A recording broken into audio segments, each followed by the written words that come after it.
Здравствуйте, дорогие друзья! Сегодня у нас 8 мая, среда. В сегодняшнем выпуске Британия изгоняет российских шпионов и закрывает некоторые их базы, которые прославились еще в годы Холодной войны. Финляндия и Швеция предпринимают меры для исполнения своих функций в рамках НАТО. Новости от наших европейских союзников о новых элементах помощи Украине. Я имею в виду прежде всего военную помощь. Ну и затем мы поговорим о продолжающемся визите Си Цзиньпина в Европу. И вообще, вот в ходе этого визита там было прозвучало настолько приятных новостей, что хотелось бы скрестить пальцы и надеяться, что это сбудется. И самое неожиданное для меня прозвучало из Соединенных Штатов Америки по поводу этого визита, что может так оказаться, Китай не такой же страшный враг Америки, а может быть даже стать и союзником в плане, вы не поверите, противоборства Российской Федерации. Однако по порядку. Итак, сегодня в Палате общин Великобритании было объявлено, что правительство Его Величества выдворяет из страны российского военного атташе за шпионаж. Вообще так, понимаете, подразумевается, что любой военный атташе – это разведчик, он выполняет такие функции. И он, так сказать, декларированный разведчик. Это по умолчанию было. Впервые я слышу, что военного атташе или Советского Союза, или теперь России выдворяет за то, что он не декларированный, это называется undeclared. Как undeclared? Он военный атташе, это уже подразумевается. Есть еще declared, то есть официально объявленные резиденты, скажем, внешней разведки, первого главного управления, затем СВР уже во времена Российской Федерации, когда был резидент от спецслужбы российской и местному правительству страны пребывания об этом заявлялось. Но здесь как-то так скорее всего, придрались, потому что был повод. Так и было объявлено, что это все было сделано на фоне новой информации, недавно появившейся о активизации подрывной, террористической, диверсионной деятельности российских спецслужб в Европе. Вот за это и выгоняют. Но на этом дело не заканчивается. Закрывается также, или вернее не закрывается, а лишаются дипломатического статуса ряд зданий в Лондоне, принадлежащих российскому государству, которые до этого имели дипломатический статус, хотя вопрос, стоили ли они этого и имеют ли они на это право или нет. Мое прямое внимание привлек, в частности, отдел торговли и обороны российского посольства в Хайгейте в Северном Лондоне. Это такое примечательное здание, примечательное тем, что в 1971 году сотрудник именно этого отдела торговли и обороны, тогда он был сотрудником 5-го отдела 1-го главного управления, Олег Лялин вместе с супругой решили остаться в Великобритании, не возвращаться на родину, то есть он сбежал. И разразился страшный скандал. Я, кстати, затронул эту тему в предыдущем видео, когда рассказывал, что даже в страшные самые годы Холодной войны советские спецслужбы не занимались, материально не занимались, то есть они планировали, но сами не занимались актами саботажа и диверсии в Европе. Вот примером был как раз этот отдел и вот этот сотрудник, майор Олег Лялин. Работая в этом отделе, он занимался как раз поиском тех объектов, которые подлежали актам диверсии или саботажа накануне Большой войны между Советским Союзом и странами НАТО. Его задача была, в частности, Великобритания, Лондон. Подразумевалось, что в Лондоне накануне этой войны должны были быть подорваны мосты, средства, пункты связи, правительственное здание, а ему лично в его обязанности входило акты саботажа в центрах связи военно-морского флота, в портах и военно-морских базах Великобритании. Дело было шумное, потому что, сама новость, что над этим работают теоретически, вызвала шок в странах Запада, и там была массовая высылка российского дипсостава. Прежде всего, включая те, которые, дипломатов, так называемых, которые на самом деле были сотрудниками разведки. Сейчас за это, когда это уже не просто планируется, а когда осуществляется, и выставили всего одного военного атташе, я бы сказал, маловато. Надо бы, как говорил Жванецкий, тщательнее, и надо было бы побольше. Хоть чего-то сделали, и то неплохо. Одновременно, это пока, так сказать, на уровне личных контактов, Великобритания в этом финансовом году увеличит военную помощь Украине еще на $500 миллиарда. То есть буквально на днях правительство приняло такое решение в результате многочисленных петиций, просьб, активной лоббистской деятельности всевозможных структур и организаций, давления на правительство Великобритании, по большому счету. То есть это наши друзья, лоббисты, которые никогда не заявляют об этом в средствах массовой информации, за кулисами, проводят соответствующую работу, в результате которой появляются такие результаты. То есть военная помощь удваивается, до этого было 500 миллионов фунтов стерлингов, теперь еще 500, итого 1 миллиард, на которые будут поставлены дополнительные Storm Shadow, Brimstone ракеты, стволы для М3 семерки и другие полезные для ВСУ вещи. Вновь принятые в НАТО Финляндия и Швеция обустраиваются и готовятся выполнять свои функции в рамках Североатлантического альянса.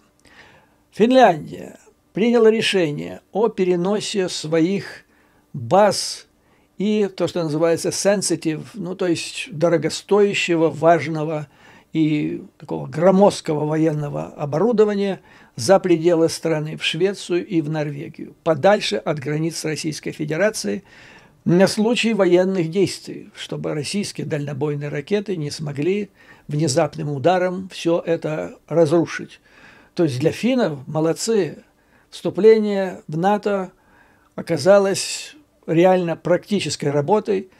То есть они показывают, что они туда вступили, в Североатлантический союз, не для того, чтобы их прикрыли 5-й статьей, а они готовятся реально воевать.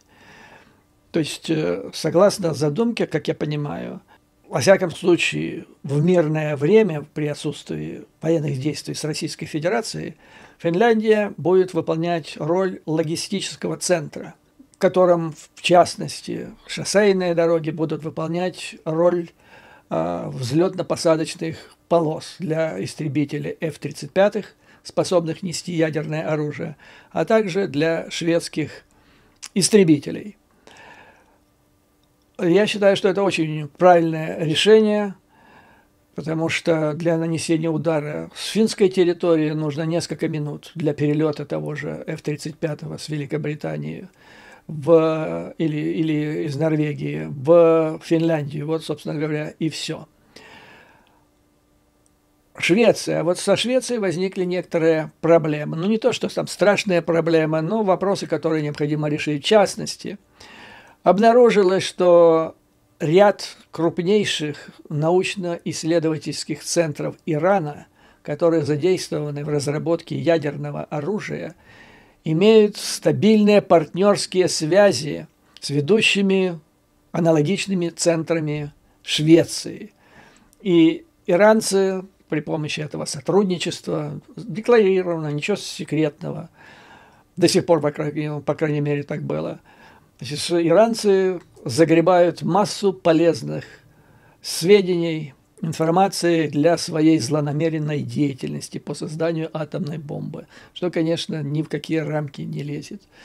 Но, слава богу, что это выявилось хотя бы на раннем этапе, и как теперь члену НАТО, Швеции придется предпринять меры для того, чтобы предотвратить дальнейшую утечку важной оборонной информации за рубеж, и прежде всего врагам НАТО, таким как Иран, по умолчанию, который является ближайшим союзником России, одного из главных врагов НАТО в настоящий период. Представитель германской компании Rheinmetall объявил, что в ближайшее время вооруженным силам Украины будет поставлена партия экспериментальных снарядов дальностью, артиллерийских снарядов 155 мм дальностью до 100 километров, что примерно в 2,5 раза дальше, чем те снаряды, которые сейчас имеются на вооружении в странах НАТО. То есть эти пока не состоят на вооружениях стран НАТО. Украина будет первой.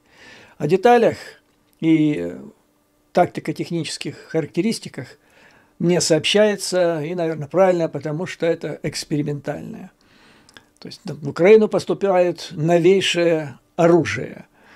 Но я уверен, что, конечно, по своим качествам оно намного превзойдет то, что поставляет Мордору Северная Корея. Вы, наверное, слышали недавнее заявление представителей ВСУ о том, что те ракеты, которые... Это мощная военная держава, я имею в виду Северную Корею, конечно, поставляет своему вассалу путинскому Мордору ракеты, которые взрываются в воздухе. Еще интересное небольшое сообщение, тоже касающееся так называемой Второй армии мира. Служба безопасности Индии объявила, что ей удалось раскрыть международную сеть торговли людьми, которая занималась рекрутированием наемников для дальнейшей службы в российских вооруженных силах или регулярных частях, или что-то вроде бандформированиях, которые входят в эти части.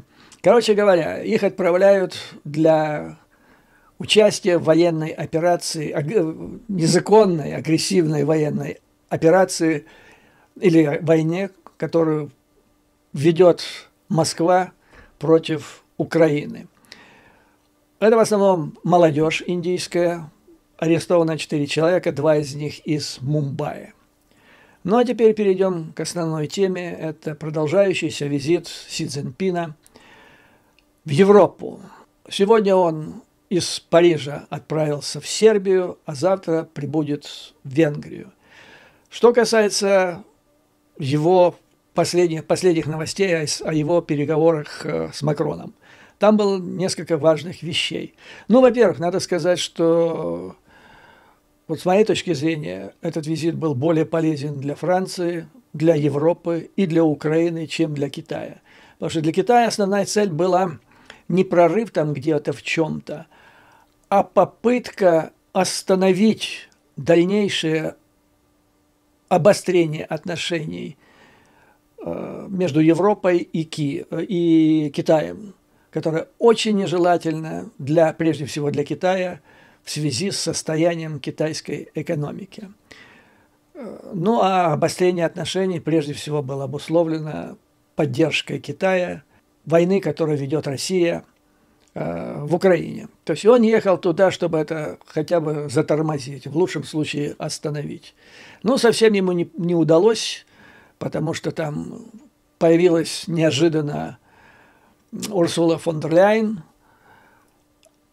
которая приняла участие в трехсторонних переговорах. Она, Макрон и Си Цзиньпин, которым, в общем-то, Си Цзиньпин... Она обвинила Си Цзиньпина в том, что, помимо всего прочего, что Китай производит большое количество, слишком много всевозможной продукции. И это дестабилизирует мировую экономику. Ну, товарищ Си несколько раздраженно на это ответил, сославшись на то, что мы производим оборудование для зеленой энергетики, а это на благо всего мира. А что касается двусторонних отношений, то Макрон и Си подписали примерно 37 межправительственных отношений, и туда вошло все. То есть целый букет, который хорошо и хорош и для Китая, и для Франции. Франция получила соглашение о стратегическом партнерстве в производстве аккумуляторов и литиевых батарей на территории Франции, что, в общем-то, позитивно. Затем прорыв произошел на фронте проникновения французской свинины и белка из французской свинины в Китай. Затем китайцы пообещали открыть рынок для французской косметики и снять препятствия на поставки французского коньяка. За это Макрон дал Си взятку в виде 2 бутылок французского коньяка и надеялся, что, значит, за этим последует целая река этого благородного напитка из Франции в Китай.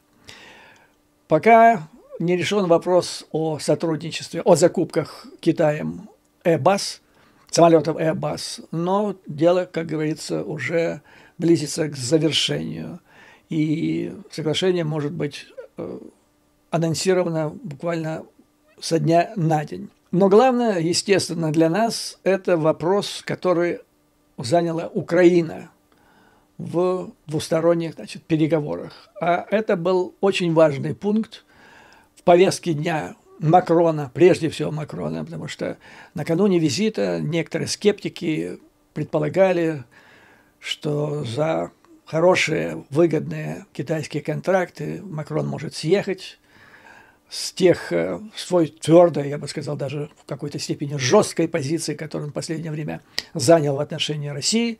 Оказалось, ничего подобного. И вот если я читал это по китайским средствам массовой информации, если то, что я вам сейчас процитирую, правда, именно так, и это сбудется, то это я бы назвал даже прорывом. Итак, китайская газета South China Morning Post. Цитирую. «Украина занимает важное место в тезисах Макрона, как и озабоченность торговлей и экономической политикой Китая». И дальше цитата.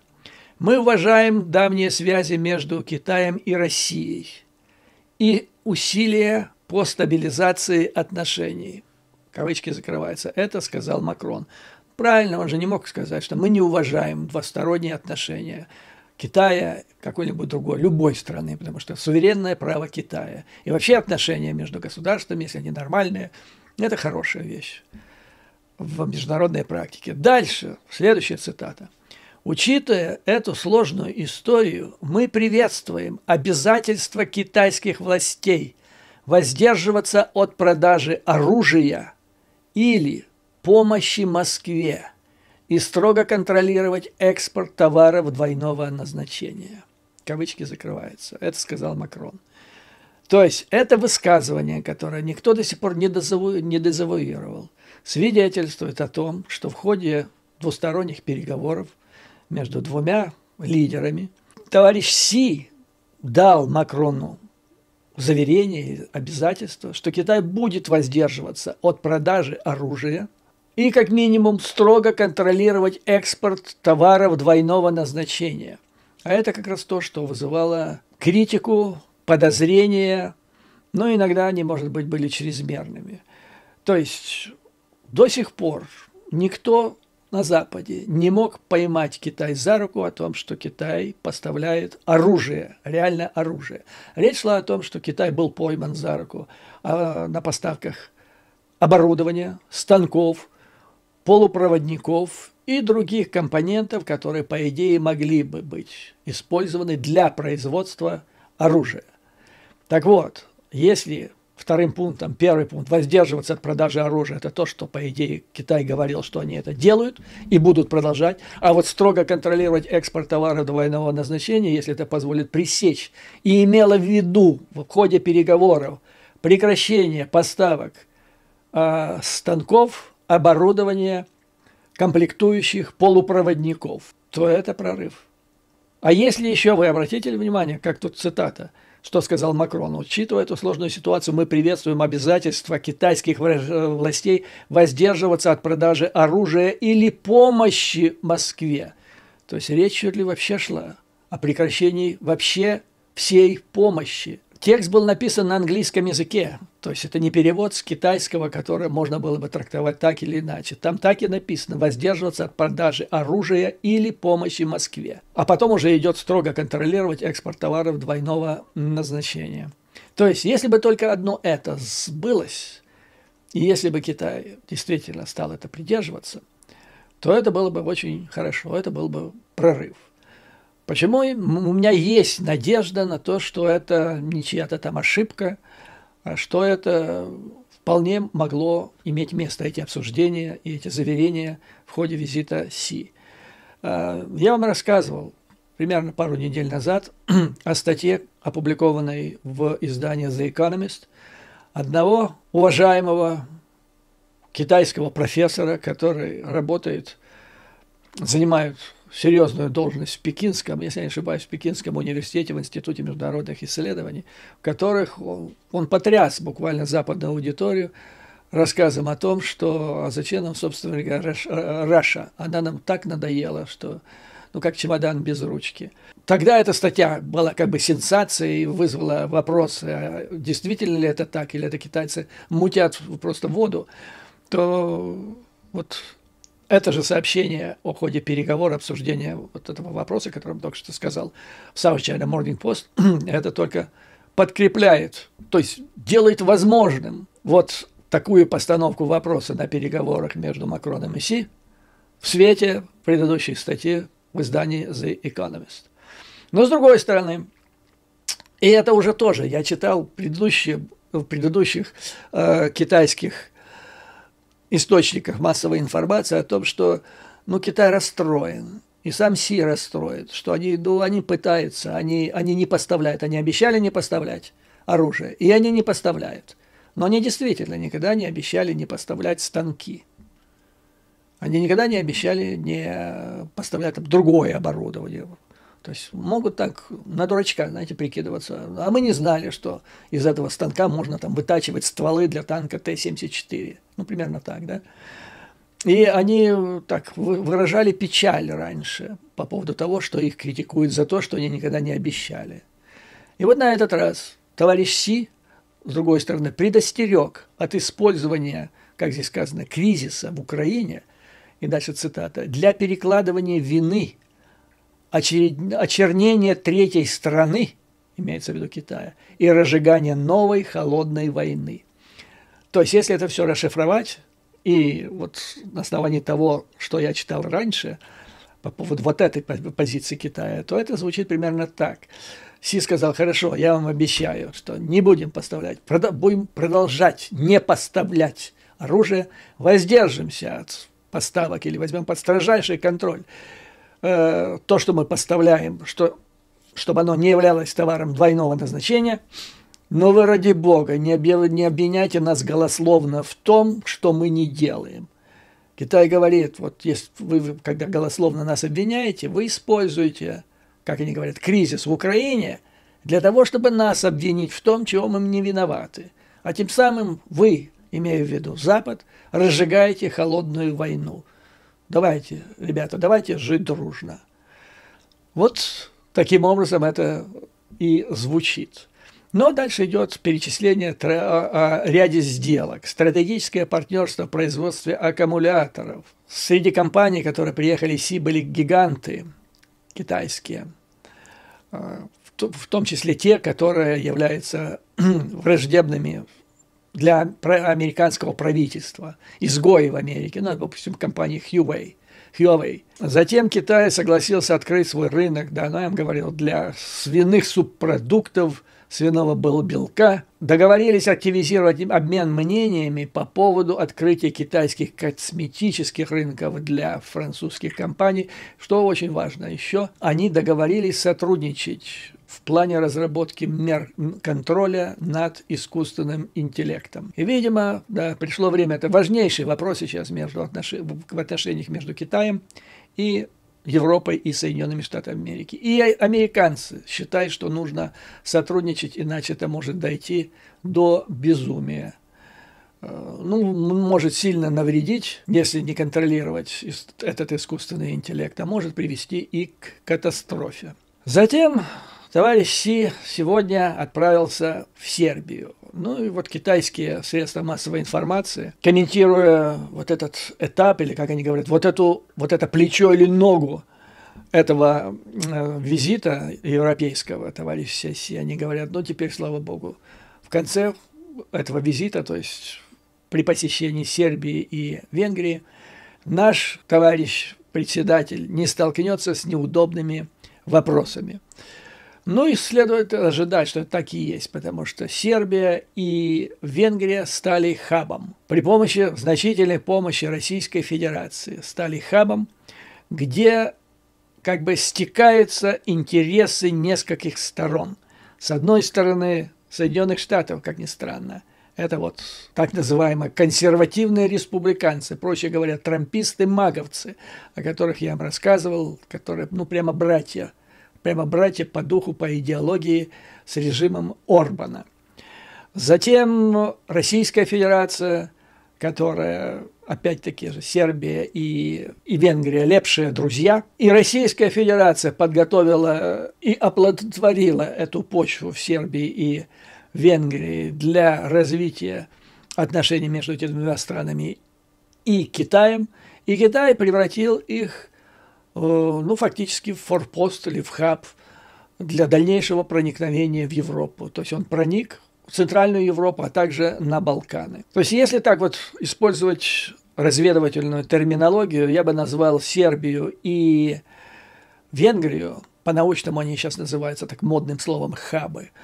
А вот по разведыванию, с точки зрения разведывательной информации, это почтовые ящики. Вот есть такие агенты, раньше, вернее, во время Холодной войны были агент, хранитель почтового адреса. Человек, агент, проживающий в квартире, он ничего не делает, абсолютно. Но на его адрес, на его квартиру агенты, нелегалы разведки страны X, значит, шлют свои донесения, а он их пересылает уже в центр. И наоборот, из центра поступает туда же информация, а он их передает дальше. Вот таким образом и может быть, если Трамп станет следующим президентом Соединенных Штатов Америки, вот этот хаб, этот почтовый ящик на начальном этапе и начнет свою работу, пока эти связи не станут совершенно открытыми. Что ожидает? Значит, да, отмечается, что визит в Сербию, он будет полон символизма, потому что 7-8 это как раз 25 лет с тех пор, когда китайское посольство в Белграде было подвергнуто бомбардировке самолетами, бомбами стран НАТО. Вы помните это?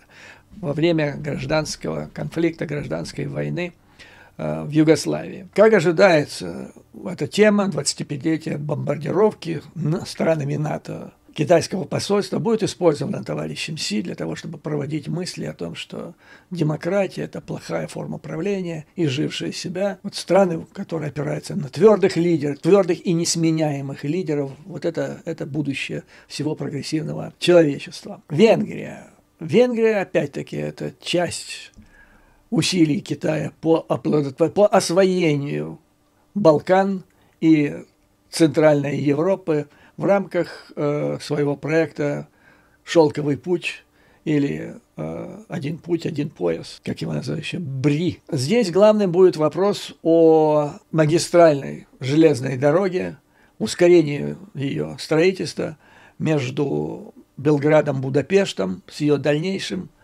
продлением до Афин. Когда-то, значит, замысел этой железной дороги состоял в том, чтобы она проходила из Италии, которая была тогда членом вот этой компании «Шелкового пути». Но потом Италия вышла из этого, затем после этого Венгрия затормозила его строительство. Но теперь вроде идея ожила с тех пор, когда Греция выразила пожелание участвовать в этом проекте.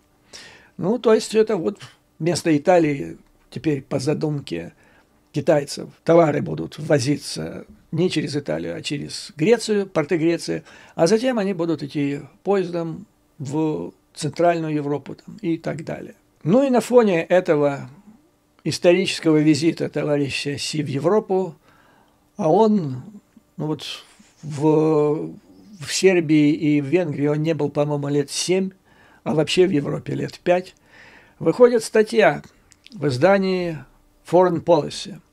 И она очень неожиданна. Звучит она так. Это по поводу отношений между Соединенными Штатами Америки и Китаем. Звучит заголовок таким образом. Нет, это не холодная война. Пока. И речь идет о следующем. Что в последнее время среди политиков, аналитиков на Западе, прежде всего в США, как бы так укоренилось мнение, что главным врагом Америки является Китай, поэтому отношения между ними – это холодная война уже и давно, и подготовка к горячей войне, которая может грянуть, но некоторые горячие головы в последнее время говорили чуть ли не через 2 года. И дальше продолжение этой темы, что вот к чему надо готовиться, поэтому давайте там забудем про Путина, это там 10-й вопрос, это как-то там потом разберемся. А отсюда, значит, следует, ну, там, да, вот нехорошие вещи делают в Украине, но сейчас не это главное, надо готовиться к войне с Китаем за Тайвань. И вот у меня всегда вызывал, я делился неоднократно в своих видео на этом канале, какое-то смутное беспокойство такой постановки вопроса. Почему? Потому что я из собственного опыта знаю, есть такая бюрократическая хитрость, когда ты не хочешь принимать решение по вопросу, который ребром стоит сейчас на повестке дня, и нужно его решать. А это связано с риском. Ты должен взять ответственность на себя. Ты должен предпринять какие-то действия, за которые ты понесешь, если что, наказание. Но, во всяком случае, ответственность ты в любом случае понесешь. А дальше как получится. Или награда, или наказание, а еще чего в некоторых случаях, или тюрьма в другой стране, если враг поймает. Или же, значит, ты становишься невыездным, конец карьеры и так далее. И ушлые люди в чиновном мире в таких ситуациях изобретают искусственный, несуществующий глобальный вопрос, которым они объясняют, то есть они ни черта не делают, но пишут бумажки, раздувая вот этот несуществующий большой вопрос. И когда к ним заходишь в кабинет, спрашиваешь, ты чем занимаешься? Да, я вот здесь. Вот у меня был один знакомый, работал он в Африке. Но в Африке это не лучший регион, где можно заниматься вербовками и вообще разведкой. Ну, там мало что происходит. Во всяком случае, вот в 70-е, 80-е годы. Не разгонишься так, по большому счету. А делать что-то надо. И вот он ни черта не делает целый год, а потом садится и пишет огромное донесение туда, смысл которого превратить вот это, ну там, условно говоря, берег слоновой кости в центр международного шпионажа, которым была, скажем, Швейцария в годы Второй мировой войны. Это бред полный. Но он мастерски умел это описать. Таким образом, что, ну, идея аж дух захватывает. Трудно что-то сказать «нет», потому что она подкреплена цитатами, ссылками на высказывания генерального секретаря ЦК КПСС, недавней статье в газете «Правда» там и так далее. Просто так не выбросишь, понимаете? Ну вот. И так прочитает, ах, ну ладно, и Центр замолчал. Центр думает. Во всяком случае, он ни черта не думал, но ответить нечего. И он дальше целый год ни черта не делает. Вот мне казалось, что вот эта уловка с Китаем, это и есть этот вариант, чтобы ни черта не предпринимать, не делать против Путина, сошедшей с ума Раши, той войны, которая ведется против Украины. И вот придумали этот китайский вопрос, несуществующий. И вот обратите внимание, ну как минимум год с начала полномасштабной агрессии, вот это была тема, что Россия, а следовательно ее агрессия в Украину, это второй вопрос, а главный – это Китай. Поэтому давайте готовиться. А как вы готовитесь? Да никак не готовитесь. Так просто, в интервью и так далее. И сколько людей сделано на этом карьеры, уже книги написаны, статьи написаны по поводу того, что надо готовиться к войне с Китаем. Так вот, в этой статье все переворачивается и ставится, с моей точки зрения, с головы, где этот вопрос раньше был, на ноги. Как пишется в статье, проблемы с этим мнением, то, что главное Китай, а Россия – это фигня, заключается в том, что самое убедительное доказательство говорят нам, что это не так, по крайней мере, пока. И то, что существует между Соединенными Штатами и Китаем сейчас, все-таки больше напоминает холодный мир. Это не холодная война. Например, во время визита недавнего Блинкена в Китай он высоко оценил важное влияние Пекина на удержание России от рассмотрения возможности применения ядерного оружия в рамках, как здесь говорится, конфликта в Украине.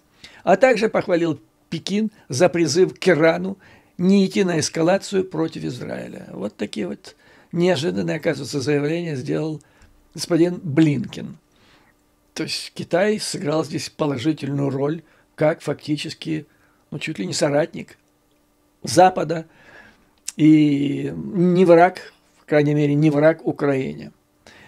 Дальше идет ссылка на профессора, на эксперта по международным отношениям из Колумбийского университета, весьма уважаемый центр. В нашей фамилии его Майкл Дойл. В нынешней обстановке, пишет господин Дойл, жизненно важно различать цели Китая и России и то, что они себя представляют на настоящем этапе. Россия – это изгой, а Китай – это соперник, но не враг. Я думаю, что это очень хорошо характеризует ситуацию, сказал Дойл. Сейчас мы, по сути, вовлечены в самый крайний конфликт с Россией. Вот что главное. И я, кстати, говорил об этом здесь, в своих видео, что Китай, ладно, пусть он теоретически через 10-15 лет будет главным врагом, к этому надо готовиться. Но сейчас надо задавить Мордор, надо раздавить эту бледную моль, которая сейчас сидит, потому что если этого не сделать, то Китай станет во 100 крат более опасным врагом в будущем. И оказывается, профессор Колумбийского университета и говорит, что мы вовлечены в самый крайний конфликт, то есть самый главный конфликт сейчас – это конфликт с Россией. А с Китаем совсем по-другому, пишет он. Китай извлек огромную пользу из своей интеграции в мировую экономику, и в будущем Китай хочет играть ведущую роль в мировой экономике. Поэтому он не может позволить себе разрушить эту мировую экономику, где он стал процветающей страной. И это совершенно ясно. Это означает, что товарищ Си должен балансировать, сдерживать амбиции милитаристов Китая, руководства вооруженных сил Китая, которые хотят утвердить престиж и власть Китая в восточной части Тихого океана. Это вот то, что не удалось китайскому императору в 30-е годы поставить под контроль своих военных, которые фактически взяли под контроль страну, и которая, как называли в Советском Союзе тогда, это империалистическая, военная империалистическая Япония. Так вот, с точки зрения профессора, задача и политика, которую производит товарищ Си, и его высказывания на этот счет нацелены на то, чтобы держать под контролем свою военщину. Иногда приходится делать некоторые высказывания для того, чтобы умаслить, успокоить эту военщину. Заявлениями время от времени, что мы все-таки заставим Тайвань присоединиться к нам. Если что, то мы это сделаем силой и так далее. А потом опять тишина, и опять их держим под контролем. Проводим маневры и так далее. Вот примерно так. Примерно так. Ну и еще один эксперт крупный, это известный индийский стратег по имени Раджа Мохана. Здесь он приводит в пример БРИКС. Много можно прочитать, исследовать мнений по поводу того, что БРИКС – это организация, пока она носит экономический характер, она может приобрести политический, это типа противовес Евросоюзу и вообще экономическому, блоку стран Запада. Туда входят, вы знаете, Бразилия, Россия, Индия, Китай, Южная Африка. Кстати, Индия – это наш человек, то есть человек Запада у них там, это наш казачок там. И пока она там, ничего страшного из этого БРИКС для нас не будет. А индийский специалист по этому поводу говорит, что посмотрите на этот БРИКС. Он имеет гораздо меньший геополитический вес, чем движение неприсоединения во время Холодной войны. А что такое движение неприсоединения в годы Холодной войны? Собирались время от времени, Рамашчандра сидел из той же Индии, толкали речи, все они были на содержании, я имею в виду высшие чиновники, были на содержании Москвы, толку от них было никакого, так по большому счету. Дальше, было анонсировано на последней встрече БРИКС, что туда войдут Египет, Саудовская Аравия, Объединенные Арабские Эмираты. Но это все партнеры Соединенных Штатов по безопасности, пишет Мохан. И если они туда войдут, они присоединятся к Индии в качестве наших казачков. Уже не один будет, а их будет несколько. Даже цитата. «Даже если у них есть разногласия с Вашингтоном, они вряд ли откажутся от американских гарантий безопасности в пользу непроверенных китайских обещаний». Не говоря уже о защите со стороны, внимание, без форменного мешка с картошкой, которым сейчас является БРИКС. Ну и дальше вывод. Таким образом, очевидно, что, несмотря на свою официальную риторику, Китай мало что делает для того, чтобы вытеснить международную систему, созданную Соединенными Штатами и другими западными державами. Напротив, Китай, похоже, намерен победить Соединенные Штаты в их собственной игре, в их собственной системе, в которую вошел Китай, стал там второй экономикой мира, могущественным государством. Ну зачем же ему все это разрушать? Итак, значит, чтобы Китай намерен победить Соединенные Штаты в их собственной игре в рамках этой же системы. И по мнению многих экспертов, у Пекина действительно нет другого выбора, если он хочет сохранить вообще свою экономику. Вот в виде, то есть в свете этой статьи визит товарища Си и его переговоры с Макроном, они приобретает, с моей точки зрения, весьма позитивные, вернее, надежды на очень позитивное развитие. Китай нужно мягко, без враждебной истерии, риторики, постепенно привлекать, дав ему возможность сохранить лицо, на позицию здравого смысла, то есть цивилизованного человечества, оставив обезумевший Мордор с его бледной молью один на один. В Северной Корее ракеты, которые взрываются в воздухе и так далее. Вот на этом, дорогие друзья, хочу закончить сегодняшнее видео. Как обычно, слава Украине и вооруженным силам. Враг будет разбит, победа будет за нами. А вам, друзья, как всегда, выдержки, мужества и твердой веры в нашу неизбежную победу. До новых скорых встреч!